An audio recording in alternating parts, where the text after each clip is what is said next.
আপনি কি কখনো খেয়াল করে দেখেছেন?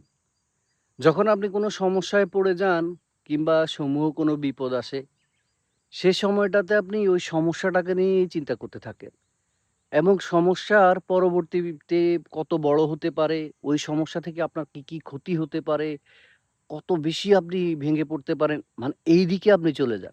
অথচ সমস্যাকে বড় না করে, সমস্যাকে বড় করে না দেখে, সমস্যাকে ফেস করে সমস্যার সমাধানের উপায় বের করাটা হচ্ছে সহজ উপায়। আর আমরা করি কি? সমস্যাটাকে বিশাল করে তুলি। এই বিশাল চিন্তাভাবনা থেকে যতটা না সমস্যা থেকে আমরা ক্ষতিগ্রস্ত হই, তার থেকে বেশি ক্ষতিগ্রস্ত হই আমরা মানসিকভাবে। মানসিকভাবে ভেঙে পড়ি। কিন্তু বেলা শেষে যখন সমস্যার সমাধান হয়ে যায়, তখন দেখি যে আমরা যতটা চিন্তা করেছি, নিজের ক্ষতি করেছি চিন্তা করে, তার ছিটে ফোঁটাও সমস্যা থেকে ক্ষতি হয়নি।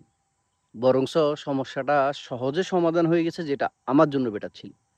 এই সমস্যাগুলো আসলেই আমাদের বড় সমস্যা।